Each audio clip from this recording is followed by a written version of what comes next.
We are wrapping up a series called Frenzied or Flourishing. And this has been a short but long month for me. I don't know how it's gone for you. There are moments where this month seemed to be moving along very quickly, and there's other moments where this month just seemed to be dragging along. There are moments where I felt like I was just caught up in everything, and then there were moments where I was just like, okay, I know I need to be doing something, but I can't think what it is right now. And so I had not always the easiest time resting, even though it's dragging out. I mean, if we go back and we just recount some of the things that took place this month, I mean, it was just a few weeks ago that we had the Super Bowl. Can you believe that? It was just a couple of weeks ago that we had the Super Bowl, but, I mean, who remembers who won? I mean, does anybody remember who played? All right, we can get all in a hubbub and a frenzy over the game is coming, and then quickly we forget, what happened. There's the Super Bowl piece. Then, how many of you are still eating chocolate from Valentine's Day, or you got it and you ate it really, really fast and it's all gone? Right? Yeah. I mean, it's like I don't think we have any Valentine candy left at our house. It's gone. There was the flurry to get there, and then it was gone. It's over. There is a sense in which the month is moving past us very quickly. And in our society, there's a lot of, shall we say, uncertainty that creates some anxiety for different people. Okay? So when we talk about President's Day, I mean, how many of you took time to observe President's Day? Anybody? Yeah, we don't always think about it. Some of you had the day off, and some of you remembered when you went to the mailbox or tried to go to a bank, and you're like, oh, they're closed today. But there's that component that's at play. There's the frenzy of sometimes of trying to figure out how do we acknowledge the history of America in a right way, and acknowledge the contributions and the challenges that were faced and still are faced by the African American community in the Black history. How is it that we properly pause for that moment? And for some people, that this month has felt like a difficult time to actually pause and acknowledge Black history because of the way our society is shifting on so many different places. And there's a storm that rises up inside you. We're not sure which decisions to make, which ones are positive, which ones are healthy. And I can just tell you, it's always healthy to acknowledge the work, the lives of others. Always good. Always good. Whether you agree with somebody completely or not, it's good to acknowledge their story and to acknowledge their contribution. So I want to encourage you to take some time, to think about that. And that's going to tie in a lot with today's message. But then on top of those things that are happening in the broader scope of society, right here in your life and in your house, you probably had somebody who got sick over the past 30 days. Anybody have anybody sick over the past 30 days in their household? Right? Maybe it wasn't directly in your immediate abode, but it was your next of kin who lives in an abode over here on the side, and they went sick. They had to go through a box of Kleenexes or 3 boxes of Kleenexes. And going through those Kleenexes, I mean, it can feel a little overwhelming because it feels like you're never going to get well when you're sick. It feels like you're never going to get better. And in the moment, that day of fever lasts forever. Especially if you're a wife taking care of a husband, because his fever just seems to be like the end of the world, right, men? Men, we have a reputation of not being able to be, helpful. I didn't get to the when we're sick. You were ahead of me on that, right? All right? We have a tendency not to be helpful when we're sick, right? And the hangnail is such in extreme pain that a fever of 101 is like we might as well be 155. And sometimes that sense of being sick or having someone sick in your household, it just creates a storm of feeling and emotion, and you're like, I'm not sure that we're ever going to get out of this. It's kind of like back in 2021. Remember when we had the ice storm? Everybody remember the ice storm here in Dallas? And it was just like, when is it ever going to end? When is the power going to come back on? When is the heat going to be restored? And some of you maybe even felt a little bit of that this week as it got extra cold, and you were just like, when is the sun going to come back out? And, even though Annie told us, the sun will come out tomorrow, bet your bottom dollar that tomorrow, right? I mean, though she tells us that, we don't always believe that. You know that in all likelihood, you'll get through a cold or a flu or even COVID virus, right? I mean, 5 years ago, we were just beginning to hear about COVID. You guys realize that we're like 2 weeks or 3 weeks away from the Great Pause, right? The anniversary of the Great Pause, where we all hit the brakes. And when none of us knew what to expect, and there was, a lot of anxiety, a lot of flurry, a lot of frenzy, and as a result, many of us, we shut everything down and we couldn't do anything, and others are sitting around just kind of going, what's the big deal? You see, in the midst of the frenzy, it's overwhelming, and we question whether or not we can flourish. The flurry of the frenzy can cause us to question the possibility of flourishing. But just as flowers still bloom in the snow, you and I can still flourish in the frenzy. But it's hard. It's hard, especially when you just get caught up in it and it just seems to overwhelm and overtake so many different areas of your life, and it just seems to be moving, and you just can't seem to breathe. And when we're sick, taking a deep breath that is followed with a giant cough makes it agonizing. And so it's like, I don't even want to take a deep breath because the cough hurts so much. But if I can't take a deep breath, I cannot rejuvenate my body the way that it needs oxygen to its cells. And so it just begins to become overwhelming. There are a lot of areas in our life where we can feel that sense of overwhelm. A lot of areas in our life where it can feel like it's out of control. And some areas, some aspects of our life where that takes over is in, our romance and our relationships that we have with other people. How many of you remember being a love-struck teenager? Just me? Oh, okay, on this side of the room. I'm going to preach to this side of the room. All right.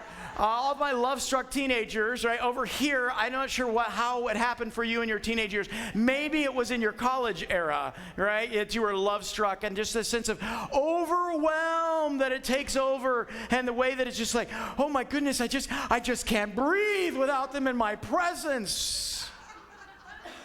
Some of you are still living that. And the others are just like, I breathe better when they're not around, right? Not always the best thing. But there's a sense in which when we're in love, we can get so caught up in it. When we're feeling the romance energy, it just seems to be like taking over every aspect of us. Now, junior youth, I know you're not there yet. So just pay attention, because maybe you'll get there someday. And you can remember that it's not as crazy as you think it is. Because when you get caught up in that romance and you can't breathe without the other person around, there comes a component that happens oftentimes in teenage romance and young adult romance, and that is there's a breakup. How many of you ever went through a breakup? Yeah? All right, some of you still experiencing the pain of that breakup that you went through last. Breakups are hard. There's a sense of loss and a sense of longing, a sense of lingering over what could have been. And so it begins to eat up on us. And I want to encourage you to open up your book open up your Bible to Song of Songs. which is close to the middle of the Bible. If you have a paper Bible like I do, a printed Bible, it's close to the middle, but it's just past the actual middle point. It can be hard to find, so feel free to use the table of contents if you need to do that for a paper Bible. If you're using a digital Bible, then just open up to the YouVersion Bible app if you're using that one, and just tap the button, and it'll give you the list of all the books of the Bible, and scroll down about a little past a third of the way of the first set of books that you'll see, and you'll see it goes Psalms, Proverbs, Ecclesiastes, Song of Songs. And then you get into these big named people, Isaiah and Jeremiah, Ezekiel, those guys. But in Song of Song, in chapter 3, is not where we're going to focus today, but in chapter 3, the woman of the story, the woman of the poem, is in a frenzy. She looked for her lover at night and she couldn't find him, and she just got all caught up in trying to figure out how that she was going to resolve it, and her frenzy storm was in full bloom. And chapter 4 is where I want to look at today, because chapter 4 takes a bit of a twist. Chapter 4 and chapter 5, we see a lot more of the man than we see of the woman. Now, if you've never read through Song of Songs, chapter 4, chapter 5, chapter 6, chapter 7 can feel a little, how do I want to describe this? What's a good word? Uncomfortable. Yes, it can feel a little awkward. It can feel a little bit like, I'm not sure we're allowed to say those words at church, much less in the holy book. But I want you to catch that there is a sense in which the frenzy in the negative way takes over, but there is a way that the frenzy can turn into flourishing. There is a remedy that God gives each of us, and it is the remedy of encouragement. So I want to read just for you the first 7 verses of chapter 4. And again, there may be some big boy words or big girl words that are in here. So just be prepared. Okay? And for parents of junior youth, I'm sorry if you have to answer some questions after church. But it's in the Bible. Okay, and I really didn't plan on being here today, so that's the other side of it. But here we go. Chapter 4, verse 1. You're beautiful, my darling. Beautiful beyond words. Your eyes are like doves behind your veil. Your hair falls in waves like a flock of goats winding down the slopes of Gilead. By the way, that's a compliment back then. So is this next one. Your teeth are as white as sheep, recently shorn and freshly washed. Your smile is flawless, each tooth matched with its twin. Can I just contemporize that phrase right there? It's like, your teeth look like you just brushed them, your breath smells great, and I'm glad you got all of them. All right, but back here, back to verse 3. This is where it gets a little bit awkward. Your lips are like scarlet ribbon. Your mouth is inviting. Your cheeks are like rosy pomegranates behind your veil. Your neck is as beautiful as the Tower of David, jeweled with the shields of 1,000 heroes.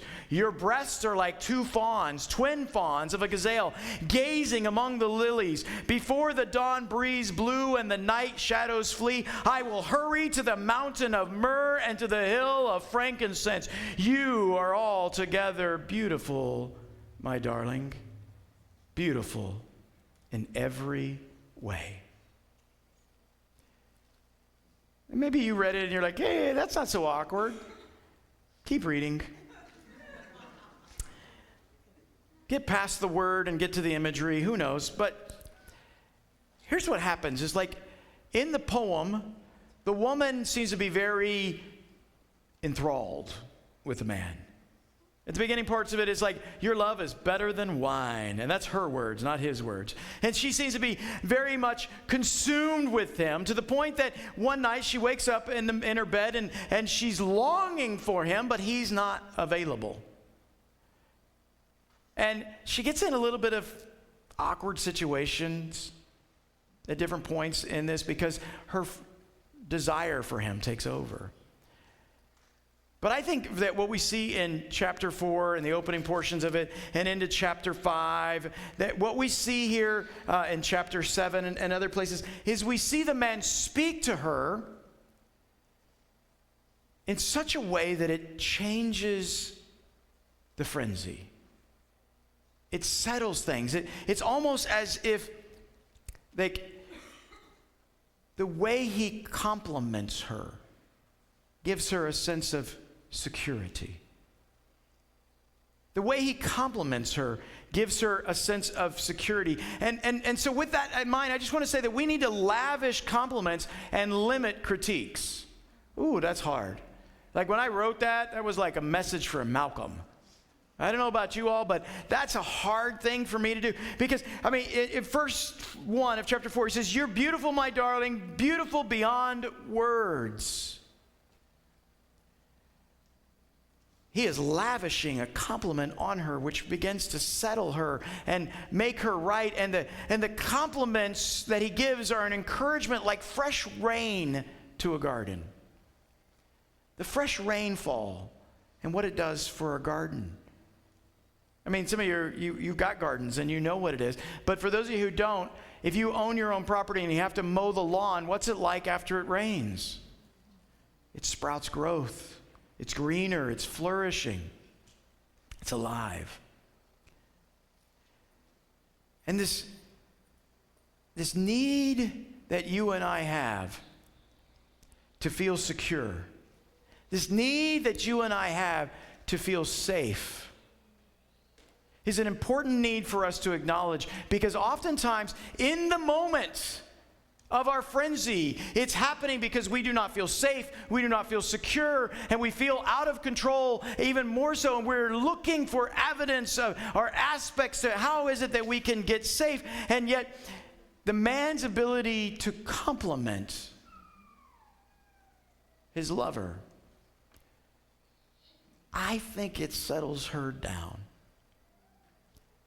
Gentlemen, do this for me. The next time that you and your wife are in a fury of intensity, of disagreement, in other words, you're in a fight, just look at her and say, "You are beautiful beyond words."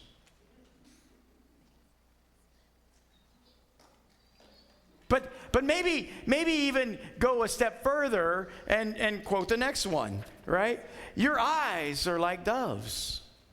And maybe maybe don't do the teeth one, right? Maybe not do the teeth one, but if you want to do the teeth one, try that one. But if you go to "Your lips are like scarlet ribbon, your mouth is inviting," let me just tell you, that fight's going to change. Right? It may get more intense. She may be like, "Shut up, we're resolving this. Don't be complimenting me." It may go that direction. Or it may be that the cheeks actually begin to change hue. And they go from angry red to a little bit of embarrassed red, or a little bit of appreciated red. Because all of a sudden the compliments are coming and the critiques are stopping. Ladies, you can try it on your husband too. I just don't know that you want to tell him that, what does it say in verse 5? I'll let you read it. I don't know that you want to try that one with him, right? That may be a little awkward to say to him. He may not appreciate it, okay? He may not appreciate you explaining that his chest looks like two-end gazelles. No, he may not appreciate that.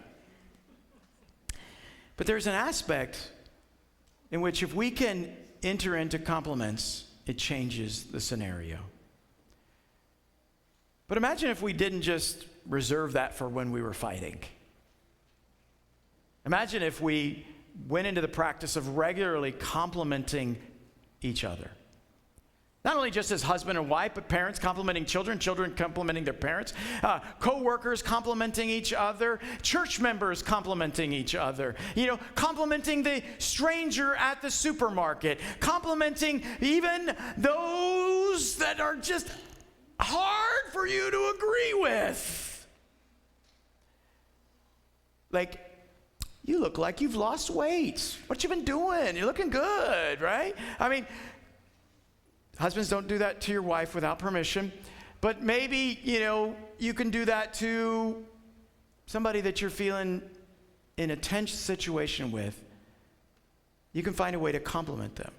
I mean, honestly, if I met our president, I might say, hey, man, you're looking good these days. You look like you've lost some weight. What have you been doing? Right?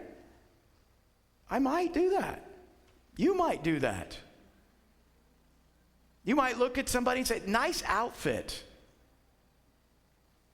The way you tie your tie, the way that you carry yourself into the room. Compliments can come from a variety of different spaces in a variety of different ways. And as a matter of fact, I think it's one of the remedies that God has given to us to help it in the tension of the relationships, the tensions of the community in which we live in, because there are different points where the tension rises up and we can feel like we're being attacked and our security is questioned. But if we can engage in compliments, we can find security. So when that police officer pulls you over for speeding, you might think of a compliment rather than a critique. Instead of arguing over, I was only doing 16 over, you might just say, thank you for doing your job. Boy, that's hard. That's very complex and difficult, but I think it's something for you and I to wrestle through and to think about. When Paul is instructing the early church, he's giving them a variety of different ways of thinking about being different than what they were before. And in Ephesians chapter 4, you may want to look over in there and take some time a little bit later to kind of read through the fullness of, chapter 4, verse 17 to the end of the chapter. But I want to just pick up a little bit at verse 24 and maybe, touch on a few places here and then settle at 29. Paul writing to the church, he says, put on your new nature, created to be like God, truly righteous and holy. Stop telling lies. Tell your neighbors the truth.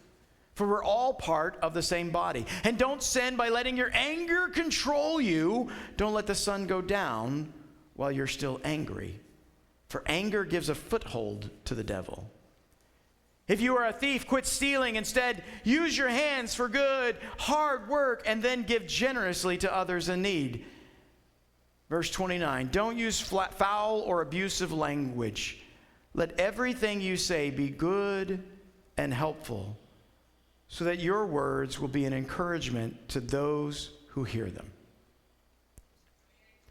Our ability to encourage others is vastly, vastly underappreciated. And I say it's underappreciated because we fail to fully step into it. We fail to engage in the compliments because we get caught up in the critique. And sometimes we think that if we critique something, we're complimenting it. We call, some of that constructive criticism. But the constructive criticism, when that's all we ever receive, doesn't feel like a compliment. And I have to be careful of this because I was raised in an environment of critique. And so it's hard for me to compliment. Like, as I'm putting this message together, I'm just like, maybe somebody else should preach this, because this is a place where, for me, it is a challenge to really give out the compliments, because as a kid growing up, I don't think I received them. And as an adult who goes about functioning in the way that I'm trying to, compensate based on the way that I was raised, or get attention for this, or just get by on that, to find the safety and security that I need, all right? There's a sense in which it's easier if I just outwork everyone else. And maybe somebody will notice, maybe they won't. It's okay. But that sense of compliment and extending it, that's hard for me to do. It's hard in my family, and it's hard in my work, and it's hard in a variety of other places. And not only is it hard for me to extend compliments, it's hard for me to receive them. Because I didn't have the nurturing of what to do with it. Right? And sometimes people compliment stuff on me, and I'm just like, I don't really want to compliment for that. I want to compliment for this other thing over here. Right? Anybody like that? It's just like somebody will say, and you're just like, what? No, I mean, I want to compliment for this, not for that. But what do I do? What do you do with a compliment?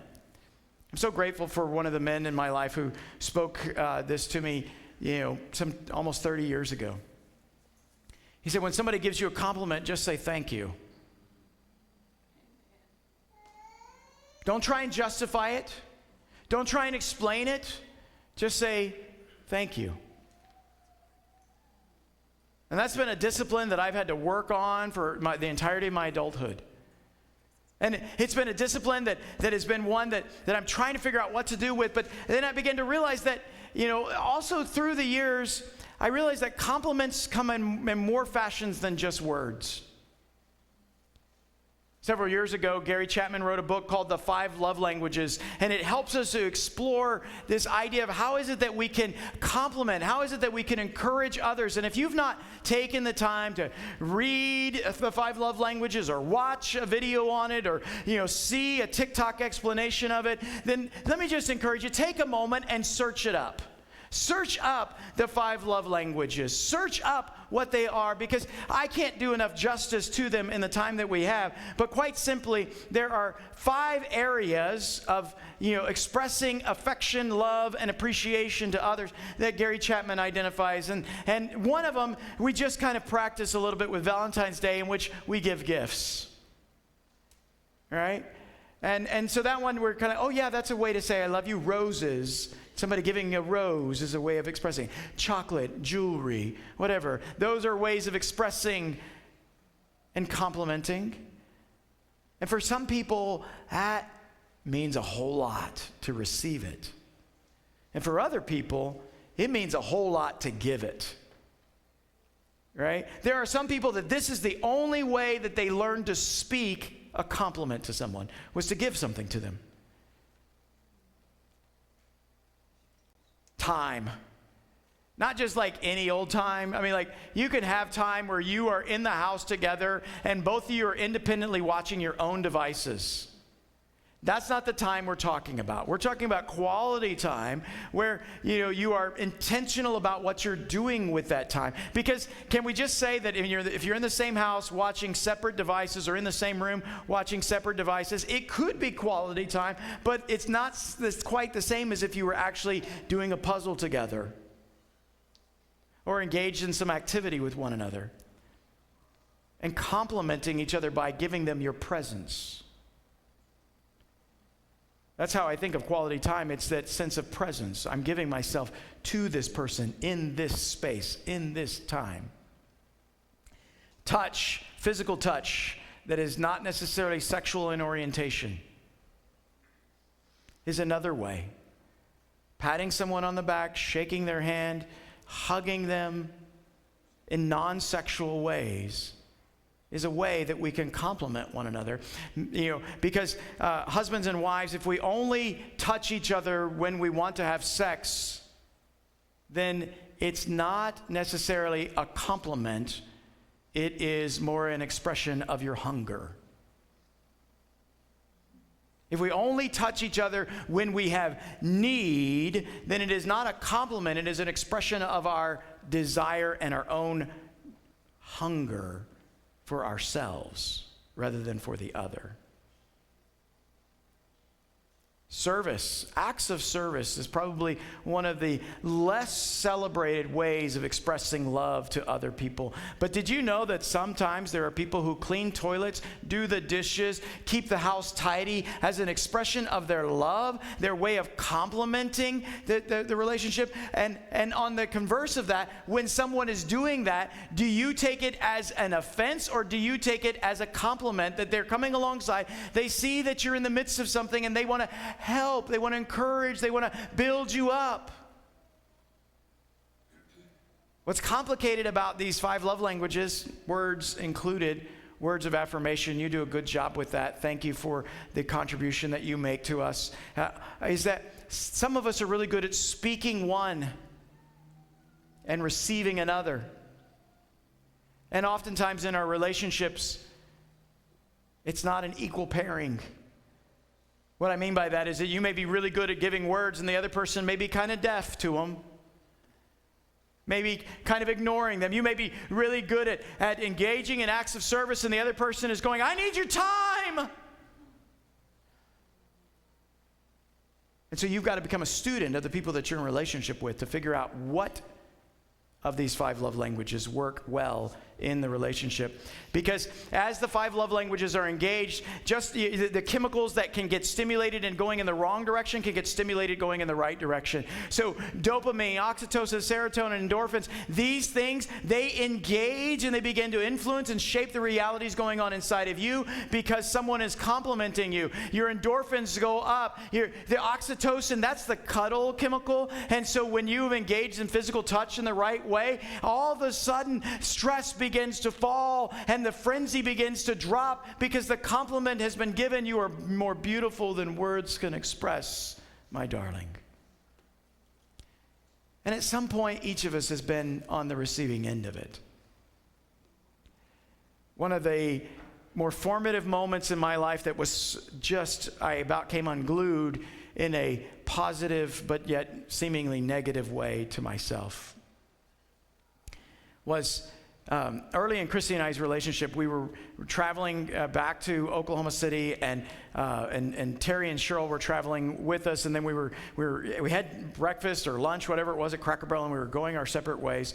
And as we were getting ready to go our separate ways, her family is very affectionate and loving. My family is like, see ya, right? There's just a very big difference, in the way that. And so Cheryl is giving hugs, and I'm doing the obligatory son-in-law thing. Yeah, thanks for the hug. And then Terry hugs me, and he brings me in, and my father-in-law brings me in, and he whispers into my ear, and he says, I'm proud of you. And let me just tell you that 20-something-year-old young man just about lost it in that space.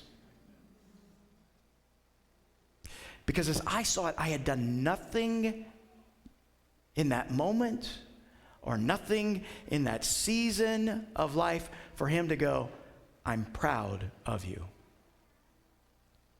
Because in my mind, I had not earned it. But in his mind,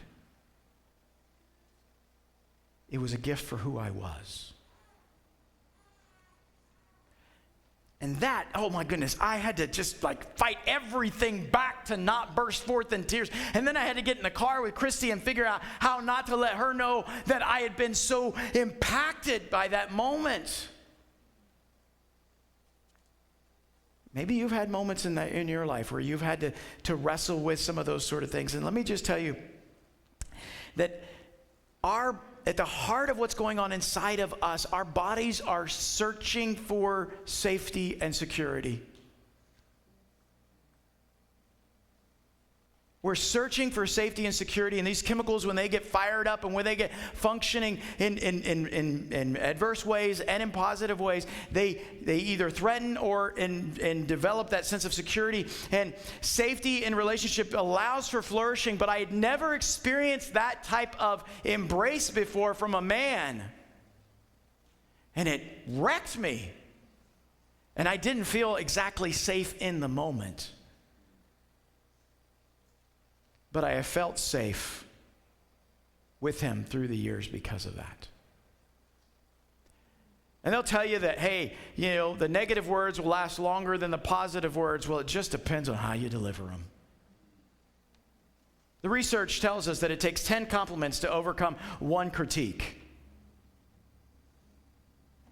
But if you can figure out how to compliment and hit a variety of love languages at the same time, that compliment lasts. And you just never know how the compliment that you give can shape the trajectory of somebody's future. If you're a compliment withholder, why are you not engaging?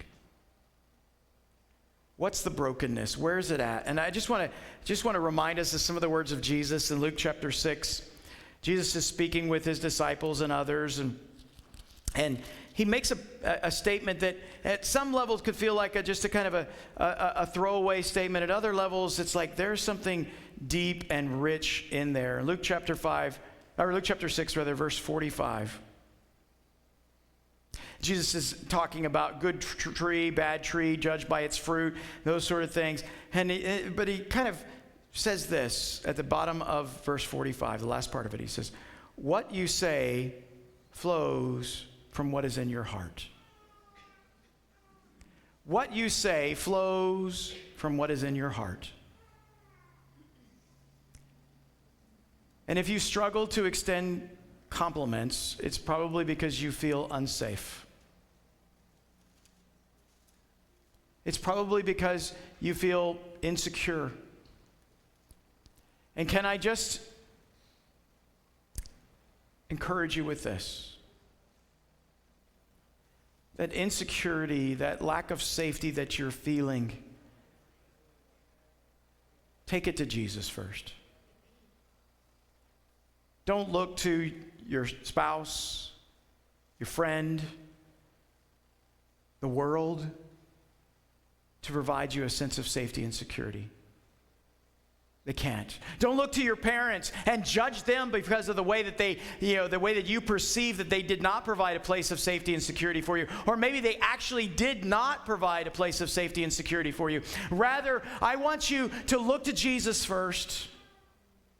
I want you to find that he's worth the pursuit. I want you to find that he is the one that you need to give your life to. I want you to dig in and ask the hard questions. Look at the way that people respond to him. Because I believe that safety and security is wrapped up inside of him. And I fundamentally believe that he changes our hearts. We can gladly extend compliments to others. And so as you think about the areas of change in your life, I want you to think about how it is that you can work to make others experience a sense of safety. But first, you have to experience that safety. And that safety, I believe, first occurs when you pause and you let Jesus speak to you. I believe it occurs when we experience the perspective of God's great love for us. It flourishes when we set his priorities as our priorities.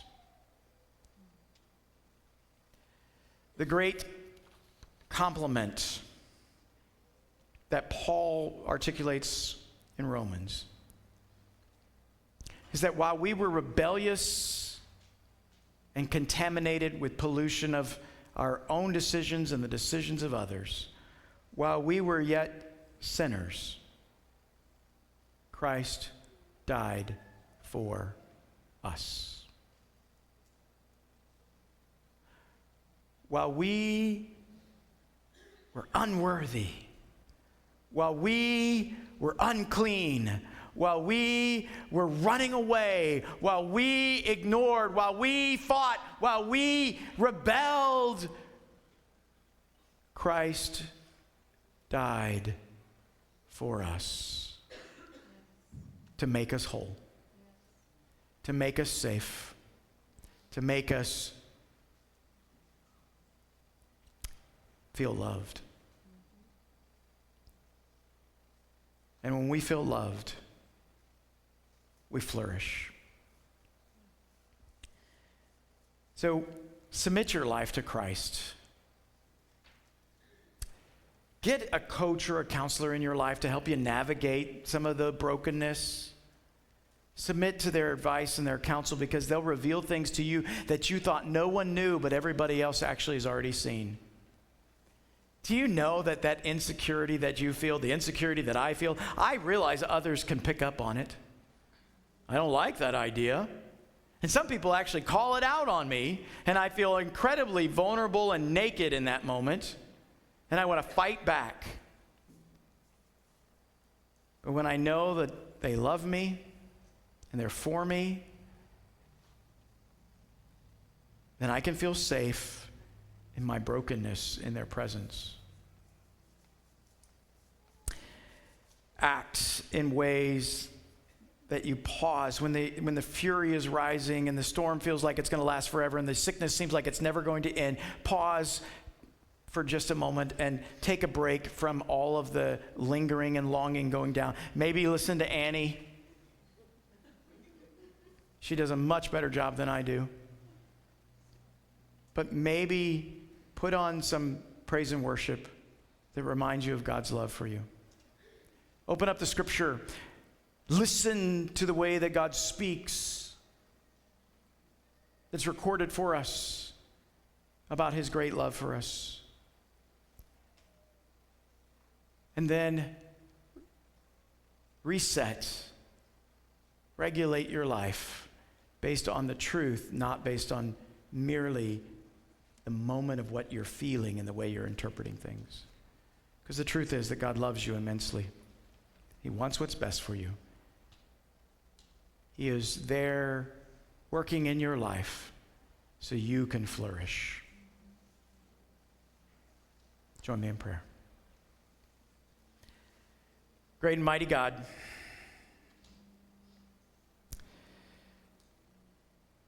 there are ways that the poets, the psalmists, and others have described their deep affection for you, but also the way that they've described your deep affection for me and for others. Help me, help my friends here to recognize your great love and the great compliment that you give to us, that we are worth your life. You give yourself to us. And as we recognize that, may it turn us in the direction of being able to love others, to compliment them, so that those who are far from you will be brought nearer, and those who know of you will be built up and able to continue forward. But that at the end of the day, that the gift that we can give to each other is not to continue the crazy cycle, but to pause, compliment, and create a cycle of flourishing.